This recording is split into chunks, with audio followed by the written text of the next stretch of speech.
नमस्कार विद्यार्थी मित्रांनो, लक्ष सरकारी नोकरी या एज्युकेशनल चॅनलवर आपले पुन्हा एकदा स्वागत. मित्रांनो, आज आपण काही महत्त्वाचे चालू घडामोडीचे प्रश्न या ठिकाणी कव्हर करून घेणार आहोत. जे आपण कोणत्याही परीक्षेची तयारी करत असाल बघा, तर त्या प्रत्येक परीक्षेसाठी हे प्रश्न महत्त्वाचे असणार आहेत. त्यासाठी व्हिडिओ शेवटपर्यंत नक्की पाहायचा आहे. काही महत्त्वाची जी माहिती असणार बघा, ती आपल्याला वहीमध्ये नोट डाऊन करायची आहे. प्रश्न सर्व महत्त्वाचे आहेत. व्हिडिओ आवडत असेल तर आपल्याला लाईक करायचं आहे, चॅनलला सबस्क्राईब करून घ्यायचं आहे. प्रश्न पहिला आहे बघा, डी के शिवकुमार हे कोणत्या राज्याचे नवे मुख्यमंत्री बनले आहेत?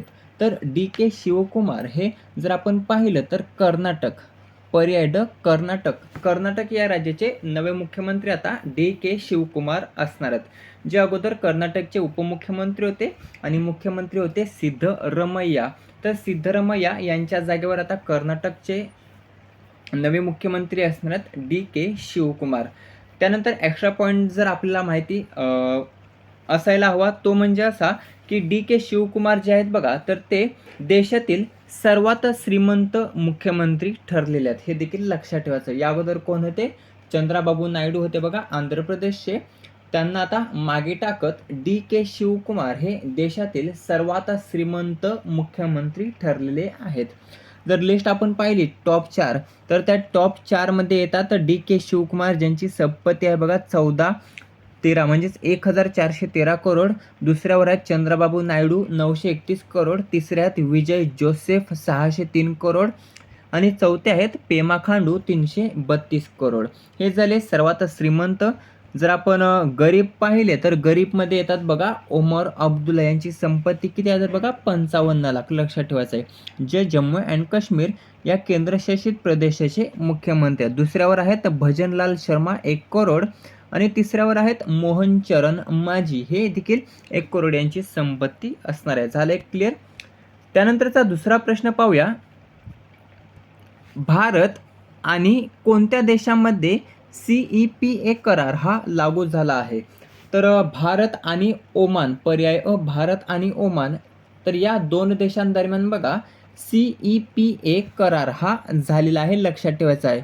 सर्वसमावेशक आर्थिक भागीदारी करार, ज्याला आपण CEPA करार म्हणतो बघा, तर हा करार 1 जून 2026 पासून अधिकृतपणे लागू करण्यात आलेला आहे. आता या ऐतिहासिक करारामुळे नक्की होणार काय आहे? तर या ऐतिहासिक करारामुळे बघा ओमान हा भारताच्या 98.8% उत्पादनांवर 99.38% निर्यातीवर कोणतीही आयात शुल्क आकारणार नाही, ज्यामुळे भारतीय वस्तू ओमानच्या बाजारपेठेमध्ये अधिक स्वस्त आणि स्पर्धात्मक झालेल्या आहेत. लक्षात ठेवायचं आहे. प्रश्न क्रमांक 3, MSRTC म्हणजेच महाराष्ट्र राज्य परिवहन महामंडळ. तर MSRTCच्या 78व्या वर्धापन दिनानिमित्त किती हजार वृक्ष लागवडीचा संकल्प हा आहे? याचं उत्तर सांगण्याअगोदर 2 महत्त्वाचे पॉईंट्स लक्षात ठेवायचे आहेत. MSRTCचे अध्यक्ष कोण आहेत? तर प्रताप सरनाईक आहेत.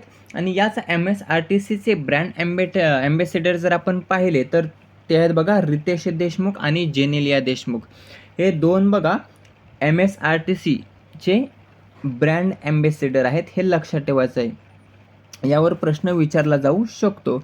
MSRTC जो काही 78वा वर्धापन दिन साजरा केला बघा 2026ला, तर या वर्धापन दिनानिमित्त 78वा वर्धापन दिन साजरा केला आणि 78,000 जे काही वृक्ष लागवड आहे बघा, तर संकल्प हा करण्यात आलेला. किती? 78,000. लक्षात ठेवायचं आहे. त्यानंतर एक संकल्प आहे बघा महाराष्ट्र राज्य परिवहन महामंडळाचा एसटीचा. तो संकल्प असा की 1 वृक्ष 1 जीवन असा संकल्प देखील या ठिकाणी हाती हा MSRTCने घेतलेला आहे. 78व्या वर्धापन दिनानिमित्त 78,000 वृक्ष लागवड ही करण्यात आली. त्यानंतर 100% ई बस ताफा ही महाराष्ट्राची ई बस क्रांती देखील घडून येणार आहे 2029 पर्यंत. केव्हापर्यंत? तर 2029 पर्यंत एसटीच्या 50% बसेस ह्या ई बस असणार असून 2047 पर्यंत 100% ई बस करण्याचे उद्दिष्ट हे महाराष्ट्र सरकारने ठेवलेले आहे. ई बस संचालन अधिक कार्यक्षम करण्यासाठी कृत्रिम बुद्धिमत्ता, AI आधारित मार्ग नियोजन, त्यानंतर ई बस खरेदीसाठी EV धोरणांतर्गत प्रति बस 20 लाखापर्यंत अनुदान आणि 5150 ई बसद्वारे आधुनिक प्रदूषणमुक्त आणि आरामदायी प्रवास सुविधा ह्या उपलब्ध होणार आहेत. 3 प्रश्न महत्त्वाचे आहेत. वृक्ष लागवड जर आपण पाहिली तर ती 78,000 करण्यात आली. ब्रँड ॲम्बॅसेडर कोण आहेत? रितेश देशमुख, जेनिला देशमुख आणि MSRTC अध्यक्ष कोण आहेत? तर प्रताप सरनाईक. प्रश्न क्रमांक 4, भारताचे 5वे पूर्ण साक्षर राज्य कोणते बनले आहे? प्रश्न हा देखील महत्त्वाचा आहे. तर भारताचे 5वे पूर्ण साक्षर राज्य जर आपण पाहिलं तर त्यामध्ये नाव येतं सिक्कीम.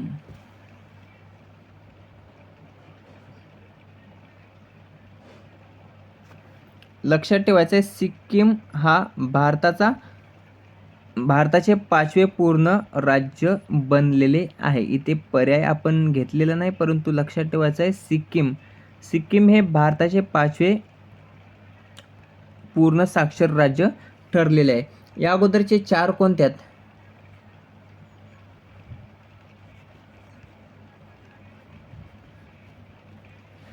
जर 4 आपण पाहिले तर त्यामध्ये येतं मिझोरम हे भारताचे पहिले पूर्ण साक्षर राज्य आहे. दुसऱ्यावर येतं गोवा, तिसऱ्यावर येतं त्रिपुरा, चौथ्यावर येतं हिमाचल प्रदेश आणि 5वं आता ठरलेलं आहे सिक्कीम. हे लक्षात ठेवायचं आहे.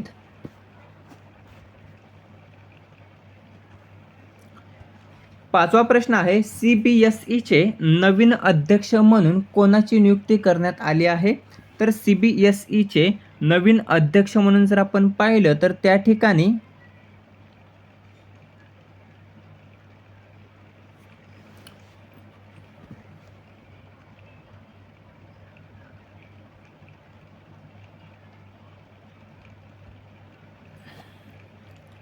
प्रशांत लोखंडे, पर्याय क प्रशांत लोखंडे. त्यांचं नाव आहे प्रशांत सीताराम लोखंडे.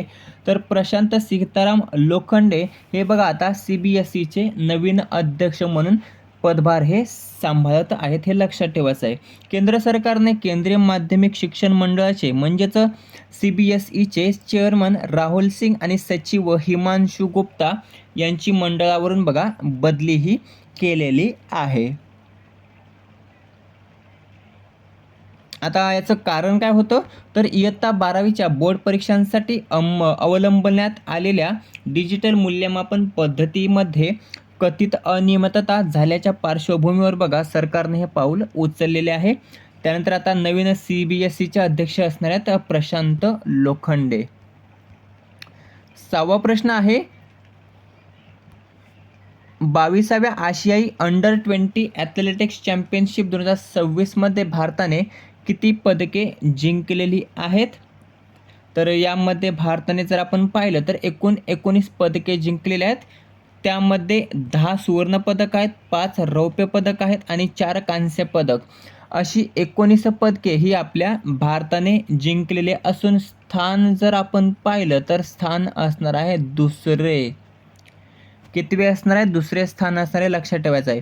22व्या आशियाई अंडर 20 ॲथलेटिक्स चॅम्पियनशिप 2026 मध्ये भारताचे स्थान असणार आहे दुसरे आणि एकूण पदके मिळवलेले आहेत 19. त्यामध्ये 10 सुवर्ण पदक, 5 रौप्य पदक, 4 कांस्य पदक.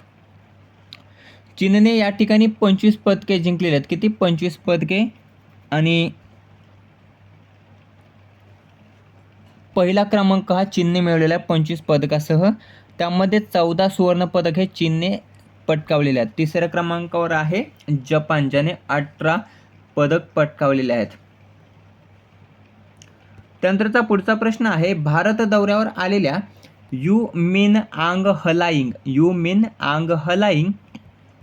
हे कोणत्या देशाचे राष्ट्रपती आहेत? तर ते आहेत बघा म्यानमार. लक्षात ठेवायचं आहे पर्याय अ म्यानमार या देशाचे राष्ट्रपती आहेत यू मिन आंग हलाइंग. तर हे आपल्या भारत दौऱ्यावर आलेल्या होत्या आणि त्या ठिकाणी भारताचे जे काही परराष्ट्र मंत्री आहेत बघा एस जयशंकर, तर यांनी त्यांची भेट देखील घेतलेली होती. लक्षात ठेवायचं, भारत म्यानमार द्विपक्षीय सहकार्य आणि प्रादेशिक सुरक्षेवर चर्चा करण्यात आली. जर आपण पाहिलं तर म्यानमारची राजधानी आहे नेपिडॉ, चलन आहे क्यात. भारताचे परराष्ट्र मंत्री एस जयशंकर यांनी त्यांची भेट ही घेतलेली आहे, लक्षात ठेवायचं आहे.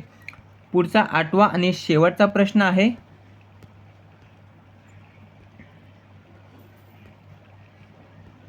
आंतरराष्ट्रीय यौन कामगार दिवस हा कोणत्या दिवशी साजरा करण्यात आला? तर आंतरराष्ट्रीय यौन कामगार दिवस जर आपण पाहिला तर तो हा 2 जून या दिवशी साजरा करण्यात आलेला आहे, लक्षात ठेवायचा आहे. यौन कामगारांचा हक्क, सन्मान आणि सुरक्षिततेवर जागरूकता निर्माण करण्यासाठी दरवर्षी 2 जूनला आंतरराष्ट्रीय यौन कामगार दिवस हा साजरा केला जातो. 2 जून 1975 लक्षात ठेवायचं आहे. 2 जून 1975 रोजी फ्रान्समधील लिऑन्स या ठिकाणी यौन कामगारांनी आपल्या हक्कांसाठी आंदोलन केलं होतं. प्रश्न विचारला जाऊ शकतो, कामगारांनी आंदोलन केव्हा केलं होतं यौन कामगारांनी हक्कांसाठी? तर 2 जून 1975ला केलं होतं. कोठे? तर लिऑन्स, फ्रान्स या ठिकाणी. आणि त्या आंदोलनाच्या स्मरणार्थ दरवर्षी 2 जूनला आंतरराष्ट्रीय यौन कामगार दिवस हा पाळला जातो किंवा साजरा केला जातो. सामाजिक भेदभाव, हिंसा आणि शोषणाविरोधात आवाज उठवणे हा या दिवसाचा मुख्य उद्देश आहे, लक्षात ठेवायचा आहे. दिनांक काय असणार आहे? 2 जून. सुरुवात जर आपण पाहिली तर फ्रान्स या ठिकाणी करण्यात आली. उद्देश आहे यौन कामगारांचे हक्क, सुरक्षा व सन्मान याबाबत जागरूकता निर्माण करणे.